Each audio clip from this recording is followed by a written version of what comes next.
Então, amores, dando continuidade aí, a gente vai continuar falando da escala dos mapas, tá bom? Na página 42.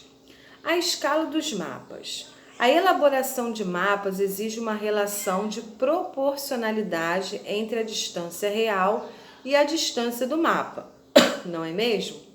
Essa proporcionalidade é a escala, que também pode ser compreendida como a relação entre as dimensões representadas e as dimensões correspondentes na realidade.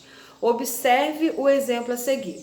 Então, nós temos aí um lápis maior, né, que é a realidade, e nós temos um lápis menor mostrando essa escala, tá? Vamos comparar as imagens dos dois lápis para entender um pouco mais sobre a escala?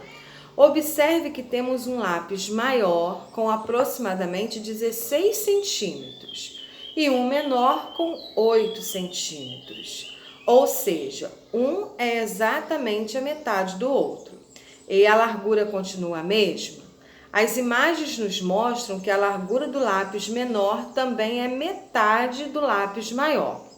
Quando representamos qualquer objeto em tamanho reduzido e mantemos as proporções, estamos usando a escala. No caso do exemplo, o lápis foi reduzido pela metade, portanto, a escala é 1,2, ou seja, 1 centímetro do lápis reduzido é equivalente a 2 centímetros do tamanho real do lápis. Continuando aí, você sabia que existem duas formas de representar a escala? Isso mesmo. Podemos representar essa relação de proporção entre a medida real e a medida no mapa por meio da escala gráfica e por meio da escala numérica. Então, dentro da escala nós temos essas duas, tá? A escala gráfica e a escala numérica. O que seria a escala gráfica? É aquela que apresenta os dados de proporção por meio de um gráfico retangular, situado na maioria das vezes na parte inferior do mapa. Veja o exemplo. Então, a gente vai destacar aí o que seria a escala gráfica, tá? Então, vocês vão destacar aí, ó, a escala gráfica é aquela que apresenta os dados de proporção por meio de um gráfico situado na parte inferior do mapa.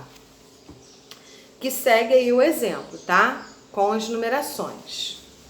Que tá na figura ao lado, vocês veem que estão lá embaixo, tá?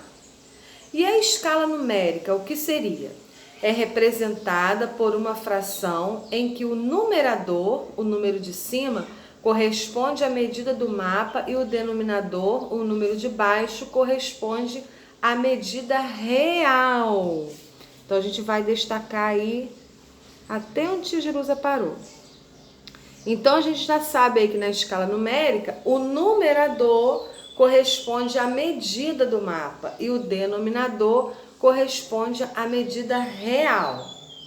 É importante destacar que o numerador será sempre 1 e o numerador indicará quantas vezes as medidas reais foram reduzidas, tá?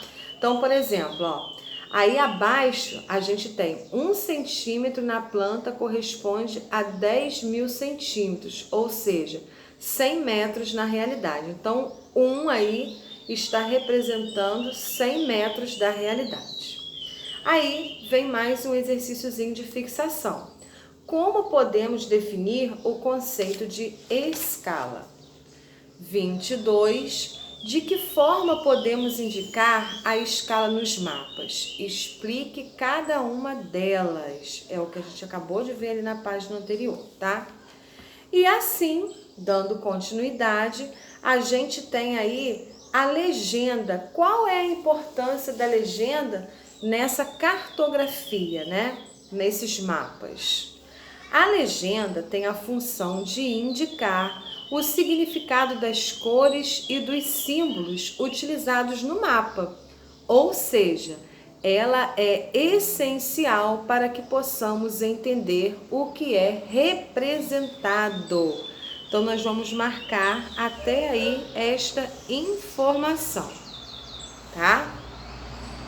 Então, a legenda, ela tem esse poder, né, de identificar através dos símbolos, das cores, o que está sendo utilizado no mapa.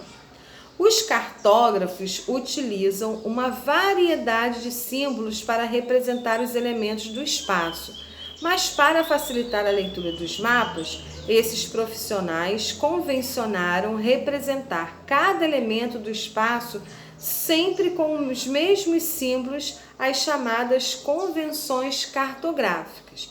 Então, por exemplo, para representar uma rodovia, eles usam vários tracinhos, ou um hospital, eles utilizam uma cruz, tá? Os símbolos podem ser identificados por cores, linhas, figuras, tracejados, entre outros. Uma convenção é que a água deve ser mapeada em água, como os lagos, os rios e os oceanos, por exemplo.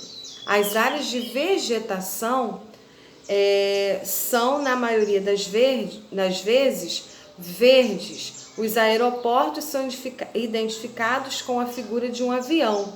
As rodovias são mapeadas por meio de traços e linhas, entre diversas outras convenções. A seguir, na página 45, nós temos um exemplo desse, ó. Então, essas convenções cartográficas é exatamente isso daqui, ó.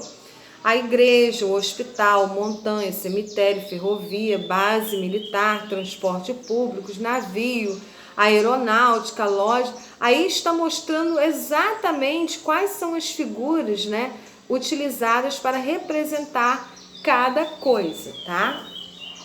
No exercício de fixação, nós temos o que são as convenções cartográficas, qual é a função da legenda de um mapa. Aí abaixo nós temos um exercício resolvido que nos dá já algumas demonstrações disso. Ao analisarmos o mapa do Brasil, que tem como título Densidade Demográfica por Município do Estado de São Paulo, podemos verificar que a maior concentração populacional está próxima à capital. O tipo de mapa da descrição é a letra B, o demográfico. Por que seria o demográfico? Os mapas demográficos, de forma geral, indicam o número de pessoas que vivem em uma área. Ele é um tipo de mapa temático que tem por objetivo mostrar as características espaciais da população de uma determinada área, seja uma cidade, um estado, um país ou um continente. Então, a gente vai destacar essa resposta aí, porque está explicando exatamente o que é um mapa demográfico, tá? Ó, marquei aqui em cima a letra B e destaquei a resposta aqui abaixo.